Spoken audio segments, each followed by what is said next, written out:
listened to the voice notes this afternoon, and the truth is that almost what the guy narrated was still the same thing Okwuluora narrated. But maybe there is a place I have to blame Okwuluora, you get, in some aspects. But looking at it critically, the person is trying to say that he never kidnapped Okwuluora. But in real sense, what they did was kidnap. And if you can be able to listen to the narrations, the guy was saying that his boy kept Okwuluora for about 30 minutes before he now came back from where he went to. So if you were able to stop somebody who is on transit for 30 minutes, what do you want to call it? Yes, kidnap. Is hostage. Yeah, it's hostage, which is kidnap. Yes. Do you understand? And you people requested that he should find you people something, even though you people do not mention name of money, amount of money. You people asked him to find you people something. According to what you people are saying, none of us were there, so we are judging based on the information we've already had from the different parties. You get? So let's not judge this thing in a way that you are far from your place. You went to somewhere you've not been before, or where you are likely that you don't have any relative there, and some people with gun just came and stopped you. We are human beings. You'll be, with the rate of insecurities in the country, you will be like, you have a lot of pressures inside of you. Yes. You'll be tensioned. Even if they ask you, do you have anything for us, you can empty your whole account, because what you want is, can I be able to leave this particular spot? Do you understand? So people are now seeing it that, like, maybe it is one of how can I put it? Whether it is just like police people that met him on the road and they were very nice to him, and maybe he should just accept those people as police people. These people are armed people who you don't know them, even though they are identified to you that they know you. But being a human being, you must be in a very big tension. Yes. You get? So that young man was in a very big tension. He doesn't know if really he's going to live here alive or not. No matter how those people pet him, they're promising him that they will not touch him. That is just what they are saying in the mouth, but that is not the reflection of what the young man is feeling that particular spot he's standing. So he is feeling that he's not safe there. Whether they took him inside the camp or not, in as much as there is ammunition there, and you people hosted him there for more than 30 minutes. Whatever the guy is saying, he is right. The only thing I didn't like, even when I was watching the video, is that he told us that the young boy who is their leader came and identified him, and he said, no, nobody should touch this person. If we touch this person, even our land is not going to forgive us. Meaning that those people also recognized him, and they release him because they appreciate the good work he's doing. So I think he even supposed to come out and thank those people, not even to raise that kind of alarm. Even if he has to raise that alarm, he needs to raise it in a very sensitive way, because these people will be regretting, had even we wouldn't have left this person to go. So if people could be able to recognize you and appreciate your good work, they didn't harm you, which they would have harmed other people if it was another person. I didn't expect that Okwuluora would come out and say most of the things he said. There are things you will not even say, because these people saved you because they appreciate what you are doing. I don't know whether you get what I'm saying. Yes. So, but he was so, I don't know how to put it, but he overused some statement that he shouldn't have used. Even if what he's saying is true, even if what he's saying is true, he's not because if you listen to that guy, the guy said that he wanted to call their camp in Enugu. Yes. That he wanted to report to their camp in Enugu, but his Oga said that he should wait. Now, let me also tell you, let's presume that he's also lying and pretending they must have called there. And even without calling there, these are, some of these gangs are made up of touts. And you know what it means for somebody to just wake up one morning and decide to leave his comfort zone and decide to live in the bush like an animal. That person is a half idiot. Yes. There are some of their members who will watch that video, they will start plotting you unnecessarily. Yes, and that's why many people are even careful with this case. Like, there are so many people are saying just 500,000 that he collected, and he said they emptied his account. Do you know whether he has any other money apart from that 500,000? You are right. Assuming the whole money in his account is 500,000, he is right by saying that he emptied his account. Yes. And he might have done that, like, say he's doing it willingly, but inside of him, he's doing it under tension, under pressure. Yes. Because he don't know if truly these people will injure me here or not. So that is a pure case of kidnapping, even though that those people might not see it as they kidnapped him. But consider the pressure. The person is there. The midst of people you don't know, and they are carrying arms, and he's heard that this place is a very dangerous place. All right, thank you, my brother. Let's take other calls. Thank you very much for your contribution, man. I don't know, Quizy. This caller, I think I've picked this number before. I have to go. Hello. Yeah, I think I've picked your call before, sir. No. Let's take another person's call, please. Let's take other calls. Thank you.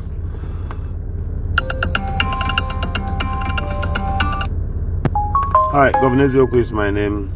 You're aware I'm on live section, right? Hello?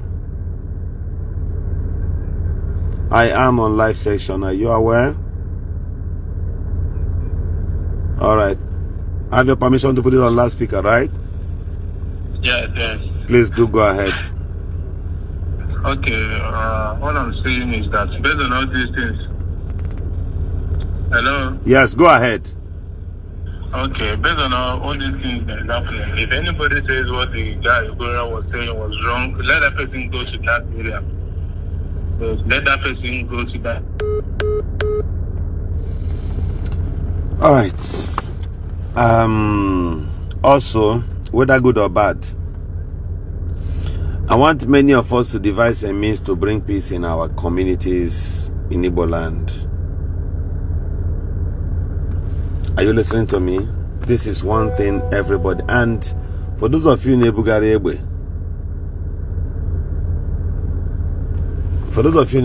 anymore here, it is high time you start listening to some of us. See, your cheapest blackmail and password to execute anybody in our land, the bogi form Madagascar Nobo Sabo. Exactly what this guy said na government akwolo Okwuluora.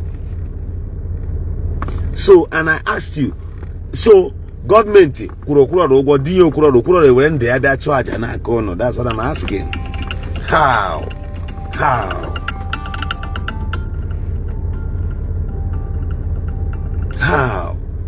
Hello? Yeah. Good evening. You are aware that I'm on live section? So, you want me to put it on loudspeaker? Alright, please go ahead. The world is listening to you. Okay, please. Just a little contribution towards Okwuluora, the video Okwuluora made, and your live section tonight. Go ahead. It is good that what happened, like everybody's carrying it, because this is the very way we are going to cope what is happening in the Southeast. Southeast is not safe for anybody, both the rich and the poor. It is not safe. And the problem, let us not condemn, now we don't make the right, not the wrong. Let us condemn the actions that are going on. Our lives are in danger. Our properties are in danger. Southeast Asia, based on maybe the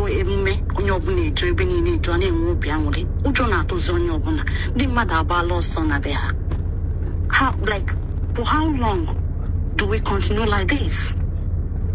It doesn't make sense. So first and foremost, anybody who say today, also go to pistol, also go na date, and go on with toy gun. We could say anywhere. The panic alone.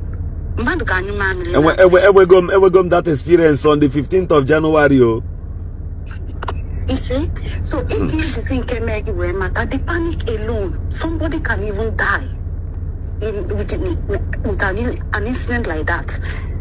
So anyhow he chose to react on what happened to him, That depends on him, because anyone know in that situation, he knew what he saw, he knew what he felt. The problem, what we should be addressing is like, why are we doing this to ourselves?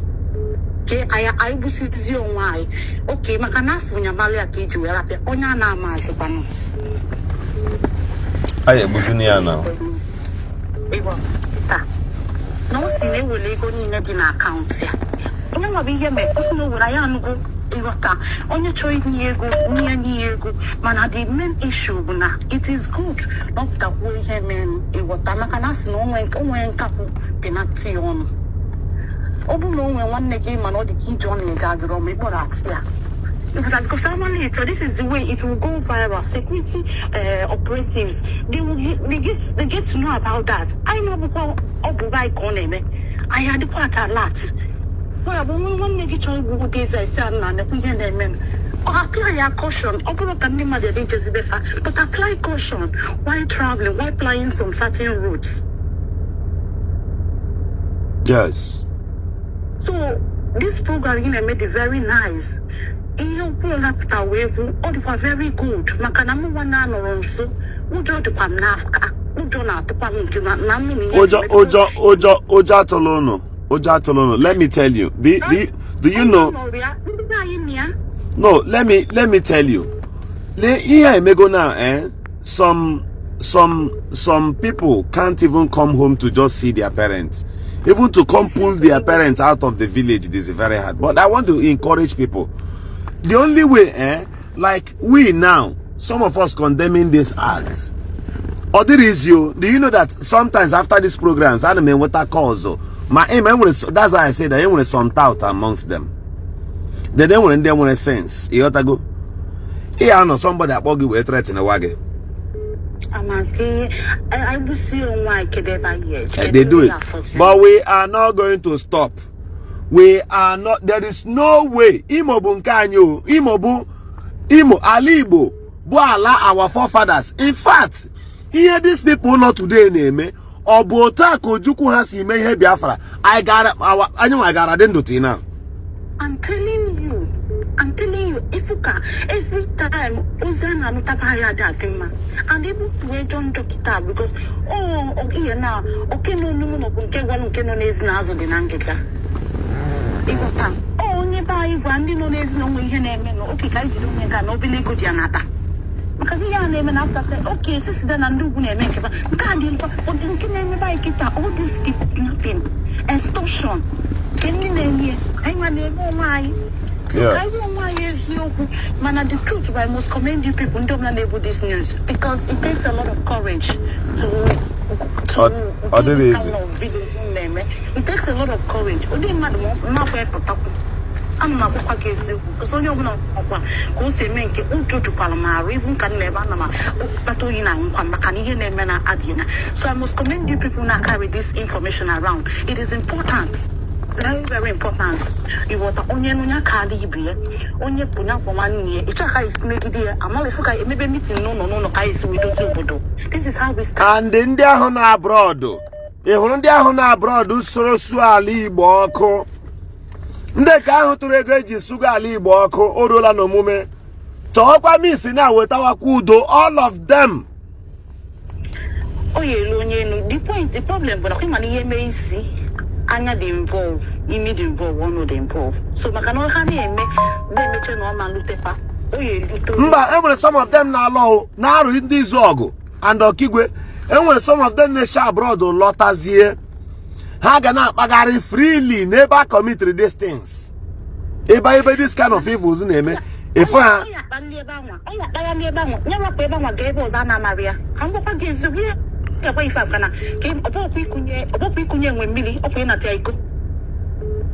yes.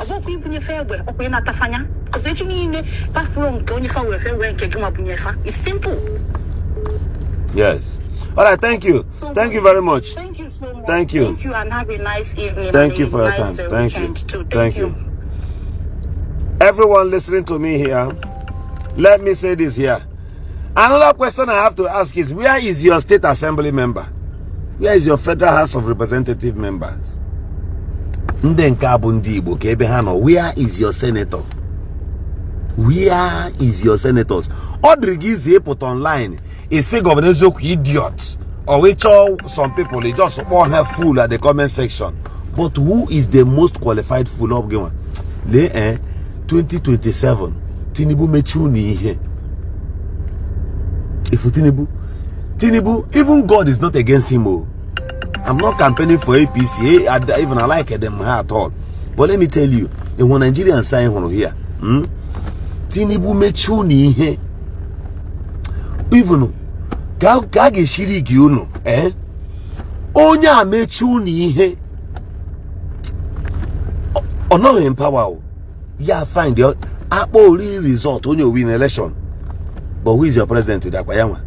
O mechuni here.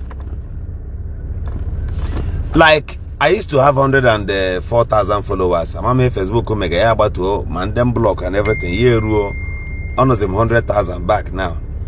Now, without 2 or 3 bloggers join here together.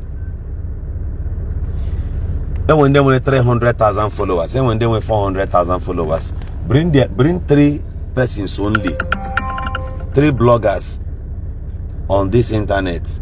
Their followers outshine the number of the total number of policemen we have in Federal Republic of Nigeria.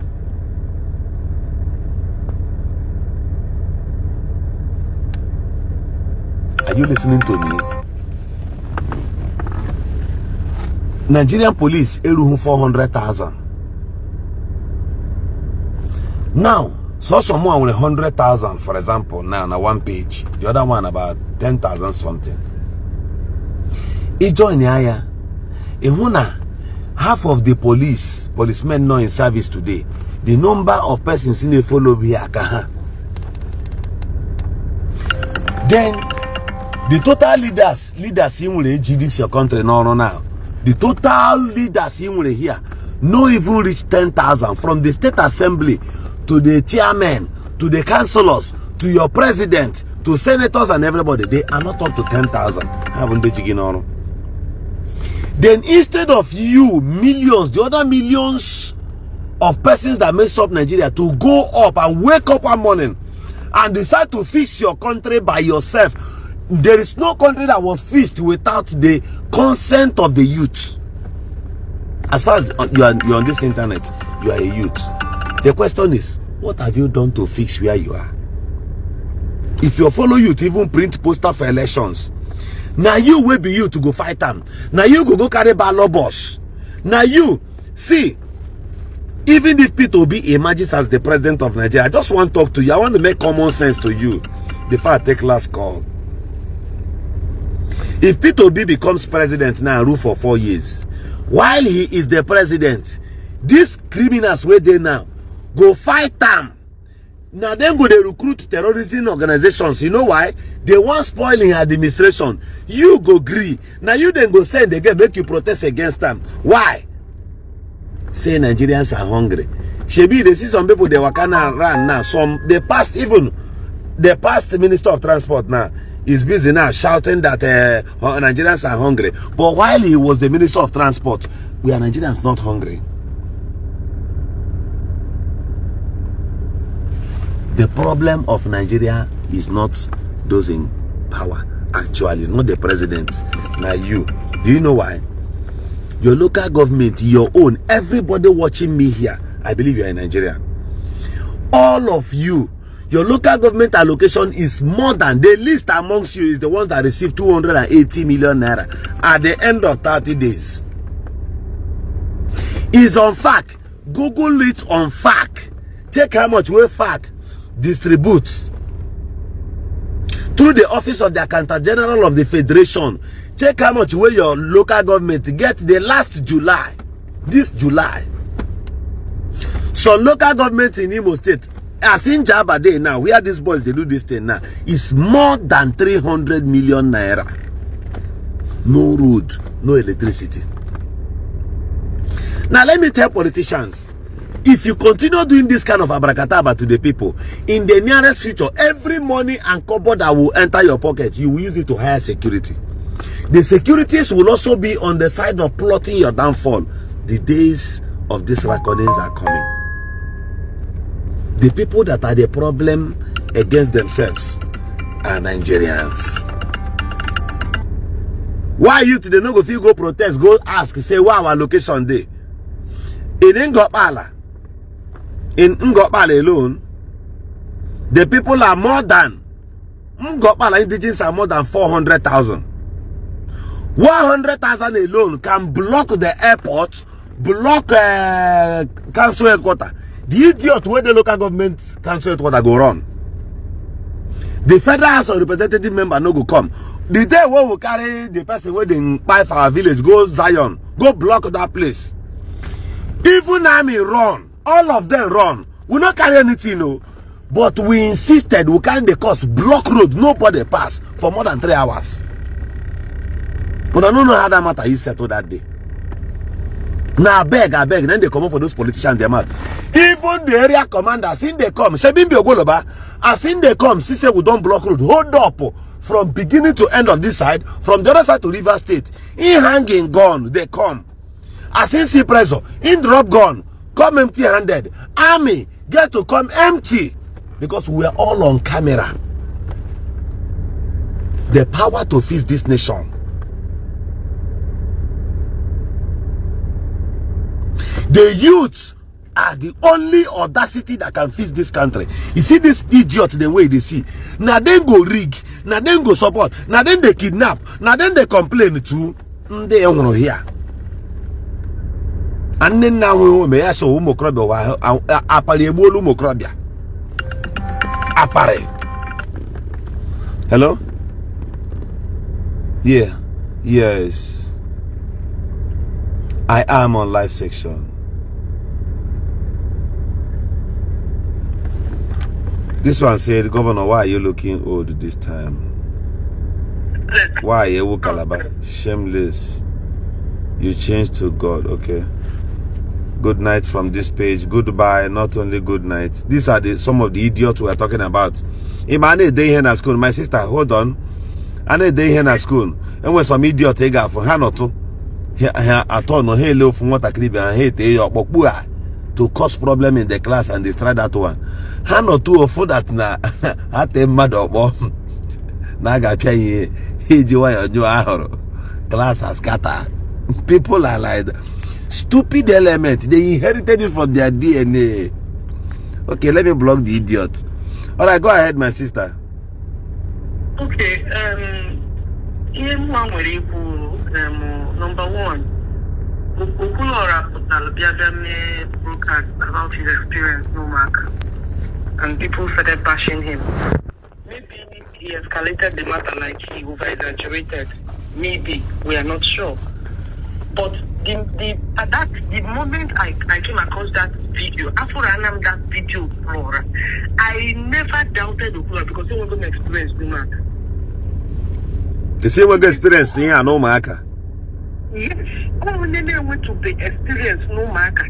Now, that watch video Okwuluora, you understand? I watched that video Okwuluora when you went down in your mind. A lot is going on. This thing happened in 2018. Who this whole agitation I beat obey that time? You see, we had in the name no marker, Governor Controversies. We had in the name no marker. Mama, umaka na every woman. Onye POS ahụ they aware before a K47 bia and this name at the distance ebe withdraw legal man dey far from ebe hano. When the month say now, okwafu na abagi na me to experience. Oh, Chineke me na mpota. Chineke me na one my friend with the phone there.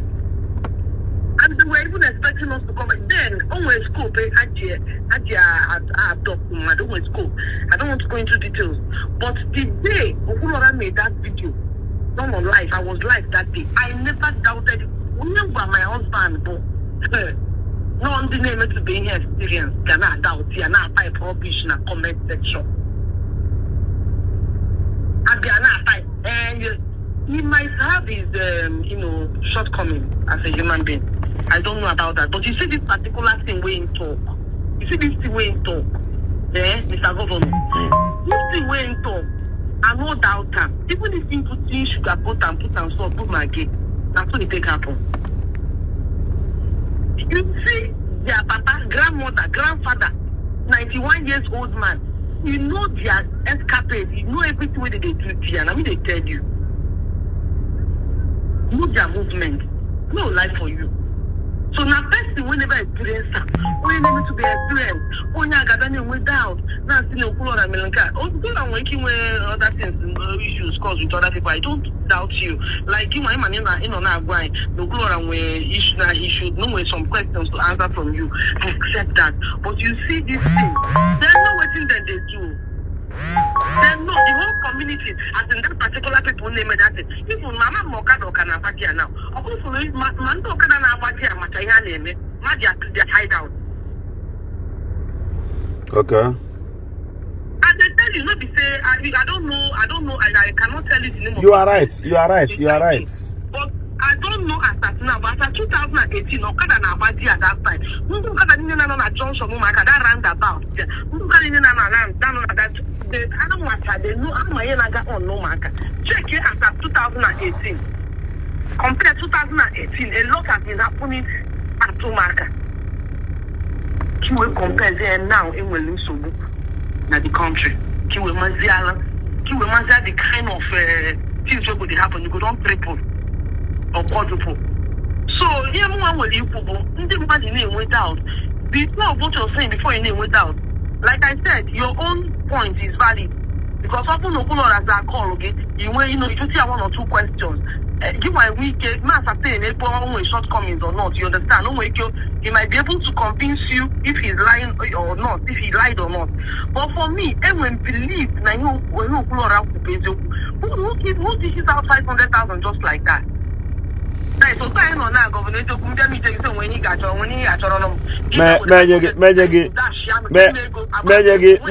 Magic 500,000 for one bag of rice. Just like that. I am sorry to say this. I mean no offense to the people of Pumaka. The Otago. Normally, I wouldn't have comment. When I come to that other comment, in my comment section, you don't know who will come monitor you tomorrow. I'm saying this because our number they cannot put direct. Otago. Okay, for the people of Pumaka, I'm sorry to say this. I mean no offense. I atrocities no marker. 2018 to now, Mr. Governor, if I may ask, sir, how many years now? Emma, that time, how can they marry Haza? It's about 7 years now. 7 years. Hane marry Haza that time. Hane Ubia, I say practice makes perfect. They were practicing what they will be doing this day. That's time why they tell you this thing, Governor. Then bring me my star they tell you enter here. Children, then they for fun, they play. Immediately they carry people enter like this. They don't sit them back. That does you can't make disappear in your market. Oh, Chineke me na put that there. That is amamu Chineke me that thing. Simon can now, but you can use a Roman language to answer me this one. Were you guys raped that time? No, no. Bahana Runego. They were expecting Diego the following day that you know, they used something hoping that thing they used to work. That that nobody will hear it. So I see yes, Christians, I see my sister now said in fact because my blood they hot. My sister they calm me down, they give me sign, you understand? My sister they ask me you know I know I can put you understand? That was in fact with hope say the and maybe chance hold us. Go bring money come. The very bad because when you want I wouldn't have ordinarily I not go come and openly talk this kind of thing because my kitchen, but because no Mr. Governor can do it, but no problem. Because nobody believes him because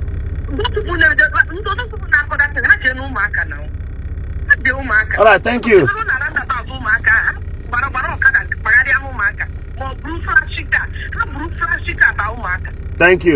Thank you. All right, I will be in Omaka myself. That is a promise. Governor Zoku will come the day I will come unannounced. I will come to Omaka. Umomando Omaka.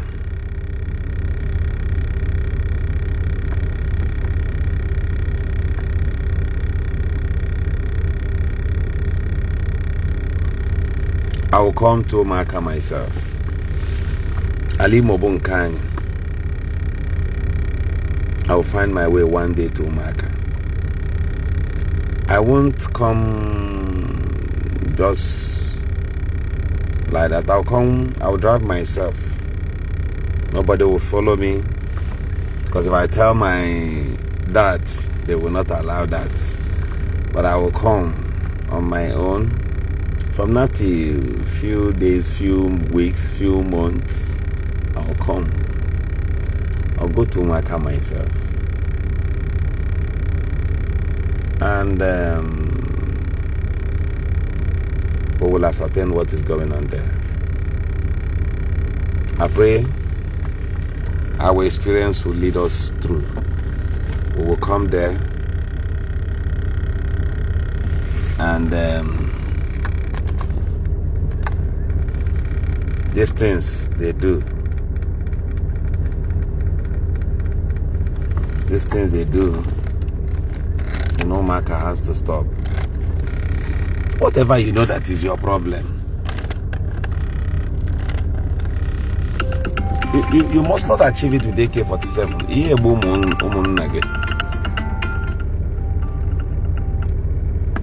Governor Zoku is my name.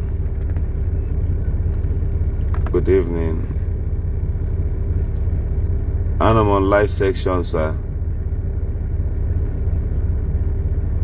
Alright, go ahead. You'll be the last caller. Go ahead, please, in 1 minute.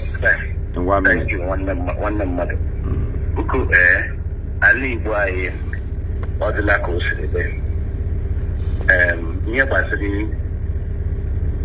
Briefly now, Okwuluora brief last time here last week. Imonye na hobe. Then I say, oh, akoko. But in case we zoku, one day. Again, in the Okwuluora Zoku. For security reasons, I won't call my location in here.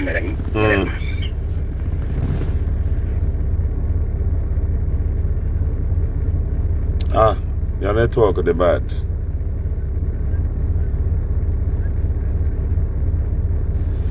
There is a man in Omaka. There is a man. Think around it don't matter. Ogabudu umwele anu umwele ade eje. Ka na gwage na abodo umwele ka wa think Omaka the man ekpere ikpe ala enwere one Okwuluora the man tire onu we kpe kwuo nke beziokwu just to be a witness. Now these guys are chop the man na village. Anara this man 3 million naira.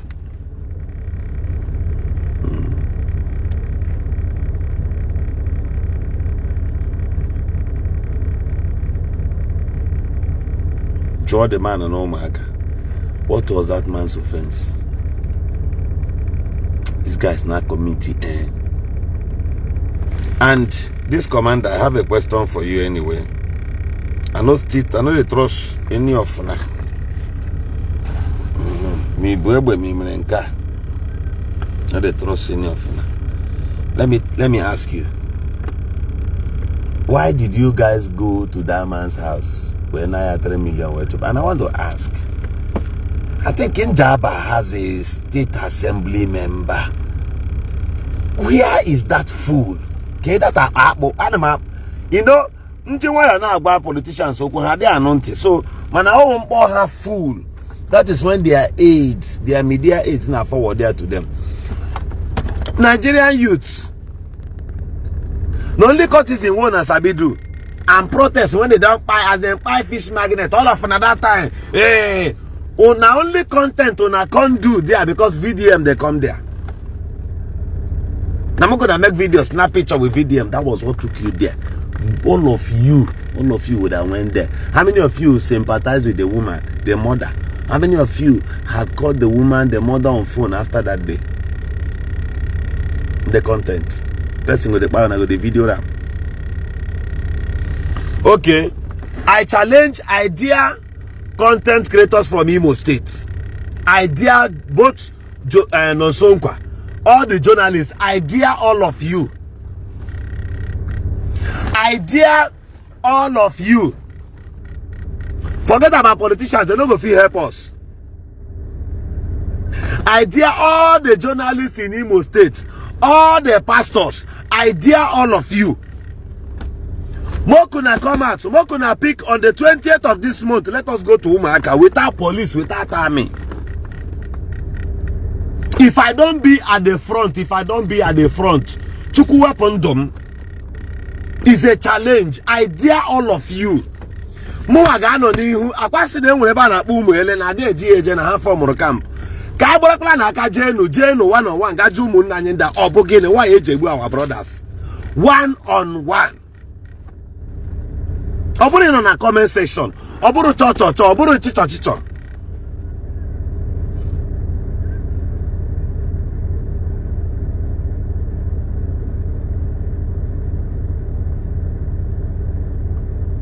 I'm telling you, Kajina Kajimo Bunun Kani, Obohin on Ofa, Obohin no is in a what he never no marker, Obohin no offer is in a never no marker. Let's stop the argument. If you are a public figure, you are a public figure. I challenge you. Forget politicians, they won't come. Kaije on our own. Let's go. Me take all this our brothers. Obru kidnapping. How was here now the innocent people now kidnap what as here now Kaile they no go do them. How they got into how him and Abu your problem? That in him and Abu oh yeah but in kidnap this people. Ngwalenu we that can be posting or talk about it. We are here. Tell us one on one. Me talk video thing. If you don't want me to video your face, no problem. Okay, Niger Delta militants are not here. Some journalists goes there and meet them. People pays the price. People does it. Hello? Yes. Good evening. I'm on live section. Oh yeah, Biko, just in 1 minute. You have only 1 minute, please. All right. Go ahead. Yeah, Buko, ihe niile anyị na-ekwu kemgbe abalị a ị na-ekwu ndị ọzọ ji ego ọnụ. Ihe m chọrọ ikwu ka ọ bere keke ka m ga-ekwu ya. Onye ọwụla jere ihe Okwuluora kwuru si na the person n'ọwụ asị ka ọ tụrụ. Ya bịa gaa onwe ya pụta from that camp or that area ha nọ. Ya pụta ya ekele Chineke. Ebe nwa na okwu a na emene m nkanta. These people. From Imo to their camp. From their camp. After TM Nimo Lala. No Lunala. Ebe kahamani ha. Ezoku. One on one. Many details. Oh yeah, hold on. I would like to talk to you. I would like to talk to you now after this live broadcast. In where who need the talking here right now. I see I have something to get from you. All right, MC Don Nwaba. In Azano Nwabi, Wanyabia State. Yangwa Gagebundi Imo State. I am ready. Adim ready. Eputuru me as a challenge. Onyi Wimo. Oruola no mume. Oruola no mume. Obon Abu Monyi Imo State no. Somebody paid the price. Even no matter what, somebody paid the price for Ndi Igbo Ijiza Igbo ati today. I put it as a challenge. Even Jesus, whom you pray to, dear pastor, listen to me. Say, he that keepeth his own life will lose it. It is time and moment for you to sacrifice. But I'm telling you, no, but somebody could say, Kaga. That umwele ebe hasi na oba aga ya egbu onye ahụ kidnap ya. Akwande no ya na asu Igbo, kwa ha na asu Igbo. Obanye wa bụ individual dosara gị n'ime ọhịa ahụ. Obanye wa ka ị ga kidnap ozi odere gị na mma.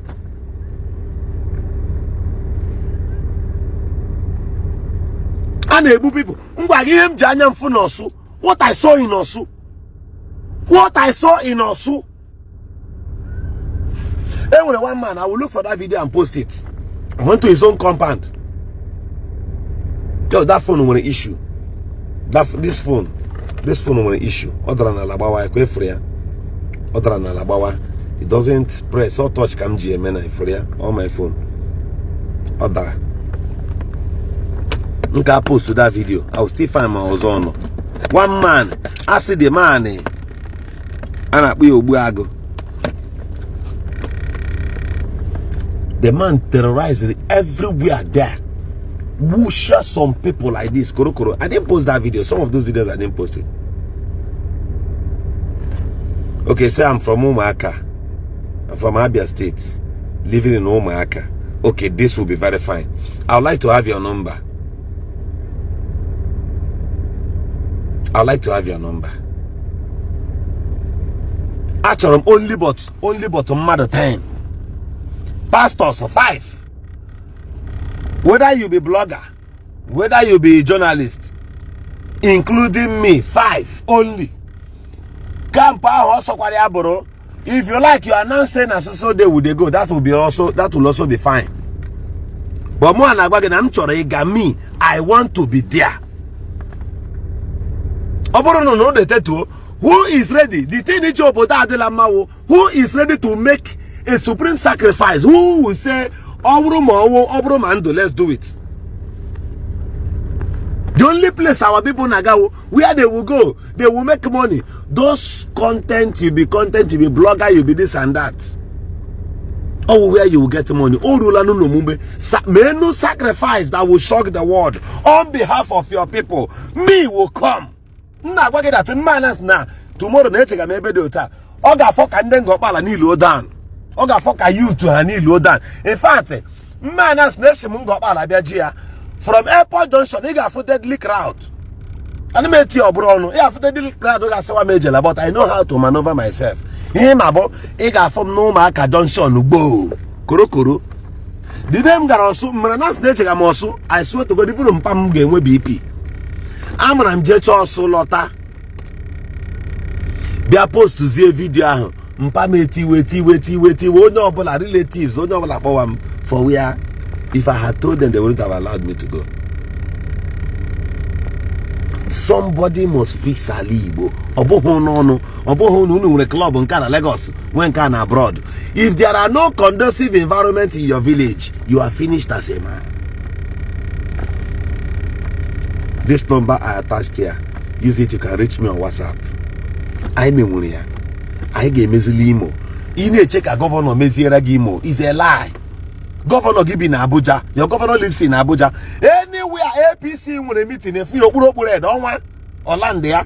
Nobody, people are even afraid of. If you see how they fear the governor of Imo State, people believe that the man is so wicked. Use the chat to me on WhatsApp with that number. People believe that the governor of Imo State is very, very wicked. You know why? Because any paradam oti and the tiger base. Don't naturally with tiger base Honda and cause a problem. Don't naturally with people like me as I'm talking now. They don't plan tire because of our lagra problem in my village. They don't plan. They have planned all manner of things. Why? Against Governor Zoku again. Neighbor Zuru ala village him, ala my community. A member expecting I'm mentioned.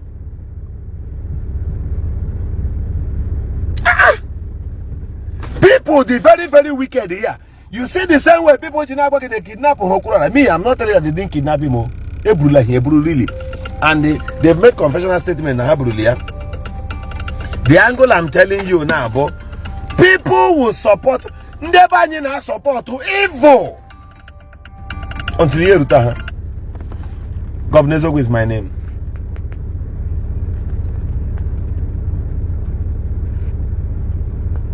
On to Yana, last speaker. Go ahead, you have 1 minute. Okay. Governor Zoku, I can check more in and the end of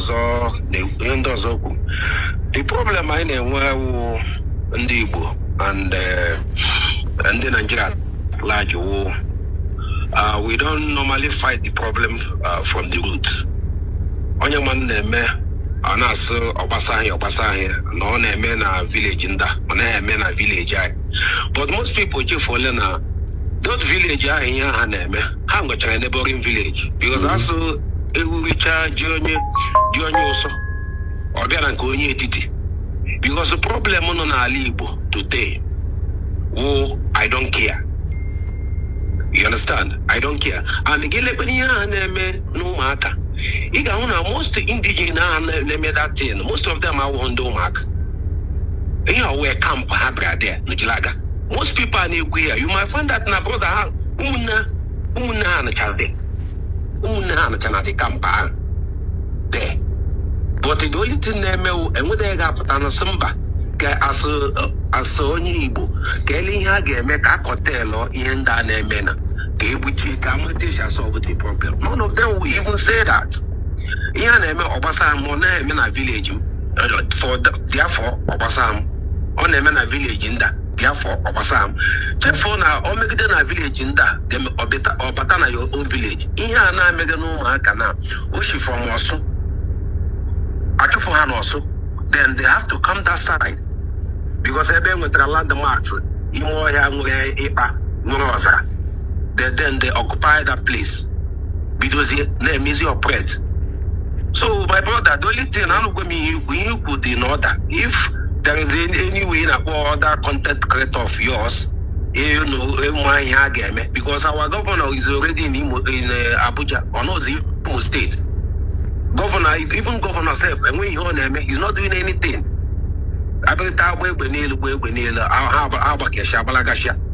Then some people now say the village should fight the cause.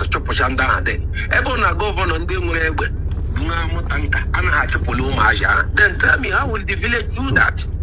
If the government cannot be able to even eradicate them from that Ozara, from that Ipa, then Konya Gemizian. So my brother, there's a very big problem to anybody who wants Igbo. So it's not only thing for Njaba alone, or not from Olu alone, or from Omaka alone, or from all this neighboring village, Amandoa, all those all those things are all everybody.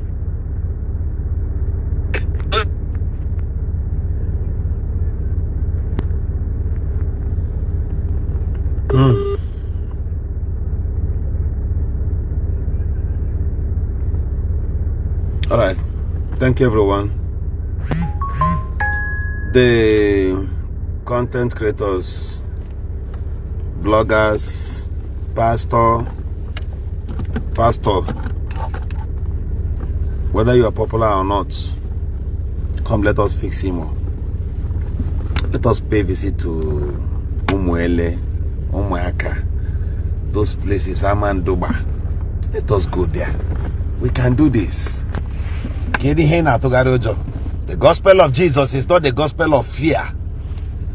And the Bible says that he has not given you the spirit of fear, but that of a sound mind and of boldness to stand against principalities and powers. You understand? Let's find our means. If it's for we to be talking to these people, all of you are afraid. They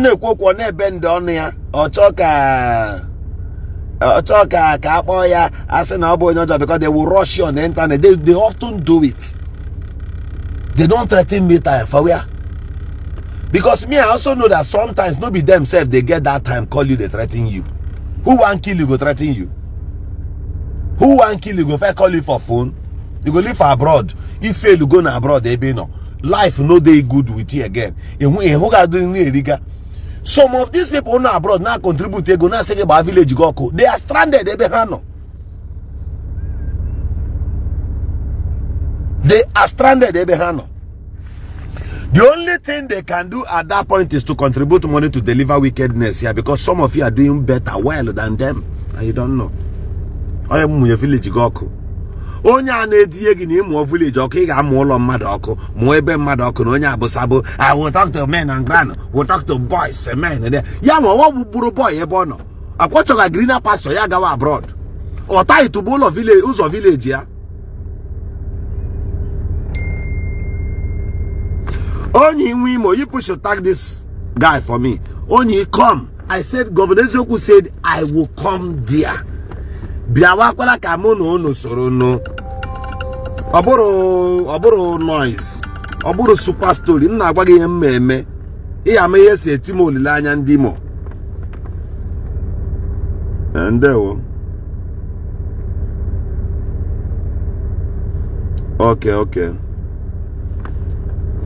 MC Don go ahead. Ihe na-ekwu baga n'anya mụ onye Abia steeti but ebiela m ụmụaka for over 20 years ihe ọbụla mgbu today I'm a fashion and designer agwaga m na-agwa ihe ọbụla ihe gbasara ihe Okwuluora even video mere that video na-ele video ya na-asị na kidnapping ya iti na na platform ya na share platform ndị ụmụaka enwe anybody kidnap Okwuluora ebe a na-ekwu ụmụele nwere m shop dị ya n'ahịa ama ụmụele but the only thing ị ga-akọwa based on ihe na-eme insecurity and other things ị ga dị attacks nwere ike dị discounting nwere ike ahịa na-aba mmadụ 100 ị ga ịhụ mmadụ 50 or something of that nature based on ihe na-eme na anọtọ ile ọsọ ndị amị agbabute agba egbe a na-egbu mmadụ dị asiti but enweghị dịka ị ga-apaki moto gị na anaghị ama gaa ebe ọbụla ị chọrọ ịga lọta ọ ga-efu esi na ụmụaka ka ị nọ abi yes n'ụmụaka ụmụele precisely isi nwere shop na ụmụele yes mgbe ị na-ede ị na-asị chọrọ ịbịa m si yes ama adị happy na ị bịara okay aga m save ka m save this your number now ụbọchị m ga-abịa mma akpọ gị nwa na phone ị ga-ana anọ receive anyị ọ bụrụ ma enwee ma ndị pastor ma ndị content creators and all that ya niile ma ha chọgodi bịa I will come alone mụ agwara gị na mma abịa ma primary school ebe ahụ niile mma akpakarịcha everywhere anyị ga-agagharị ụmụele gagharị ebe mụ ga-akpagharị gị ụmụele niile anyị ekwu ọ bụrụ na e nwere ihe dị ka mebi dip kampụ nọ n'ime ọhịa m nwere rube saịd agbapụta ihe ụmụele ama akọ ibuli ebe ndị anyị ekwu ana m aga bịa ga-alọta last student e nwere dị awụ ụmụ kọt gbara egbe n'ebe dị Ala Igbo mmadụ but enwela na ihe ọbụla m dị na aga ata chịtekwa ya sịrọ na-eme na the community so anything na-emere na a ga-ata gị ya those people dị straight brother na-eme business enwe onye ga-achị isi dị achịrị akpa ya sị na ọ ga-aja dị abezọ na ihe na-eme mụnwa ga-agali chigara ga eniwi ya brother mụnwa Governor Eziokwu gwara gị na nna abịa I will come mfelukwa ebe ụmụaka ihe m chọrọ n'aka Chineke ya enyekwala m I will come Oluwa ga-enye gị ana m agwa gị super story ihe m laikiri na-ekwu na-atụ m ụtọ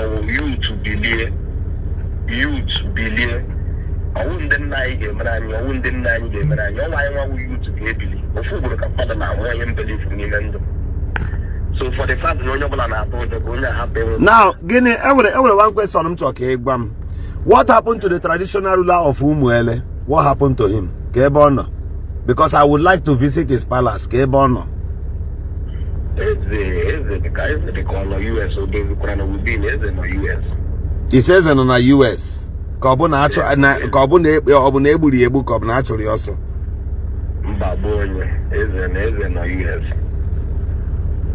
my brother Mbiaru, you will take me to the palace of the traditional ruler ya godi m ọ nọ Japan I want to see ebe signboard nọ n'ọnụ ụzọ ya na ihe abụ na nke ya I will come. It's a promise that I will come there. Let me save your number. Let me save your number.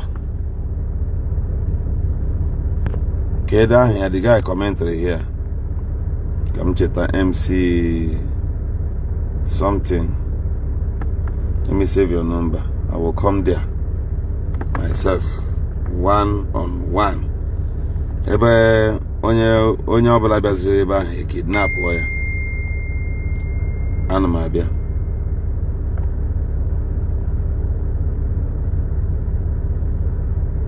MC Don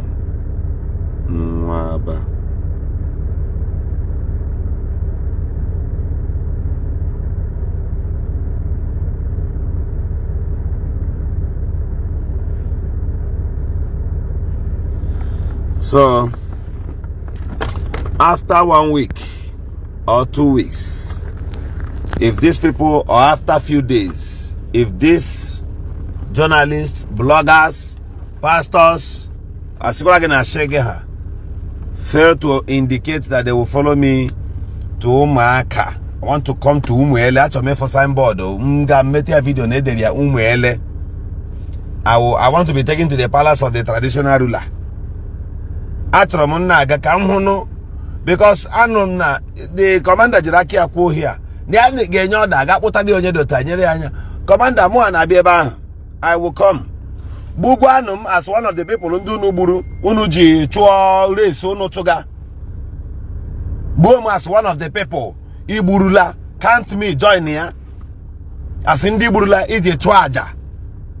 Ebobo Nimu Ageshuni, people will not rest. Only Bata Eburia Emunu with a POS Keno Muaga Bia Amonimo. I will come.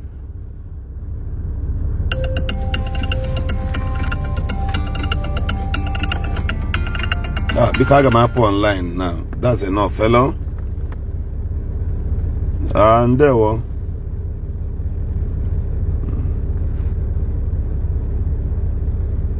Auntie and a last speaker.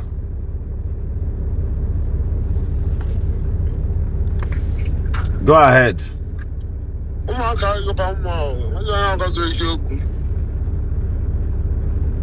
Manu come the shop.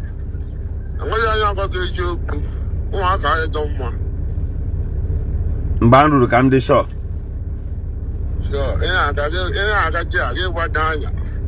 The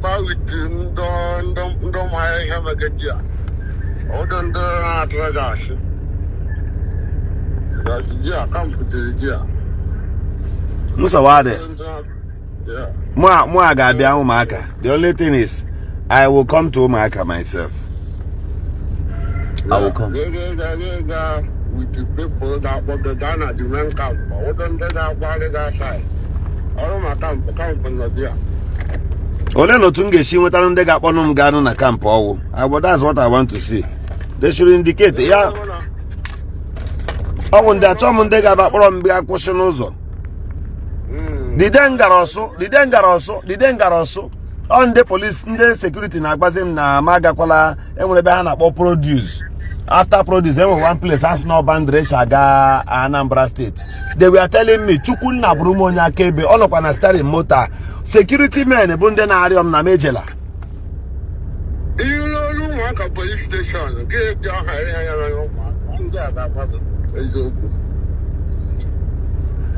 okay. The police station will Mechi. No, audio, but on a attack every day, every time. But don't Nigeria, eh? So how they make police attack every day? Yeah, almost, on a police attack, almost one day, almost every time. Police not there, I know with their mind. I know with one leg. All police okay, got it. I let him done. Oh, Leonie, Euroni Ganyem Numbia, Mbia Wama Boya, Siana Mabia. Any police, the only thing may need them. Also, Ngara with the police wasn't good. Omaka, I will come alone.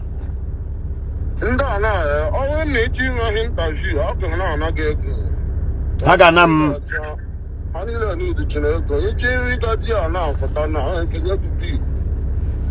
Okay, Ngeje gonna come before God apota.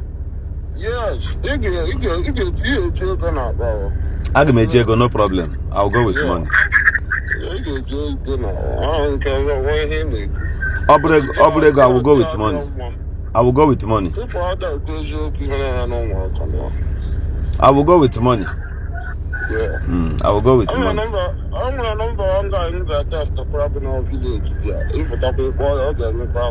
Okay, send the Aram the number because it's very, very important. Yeah. Because anybody man no nyanga about there. Give me their number. If I'm coming, I will inform them that I'm coming. I will inform them. I will come there.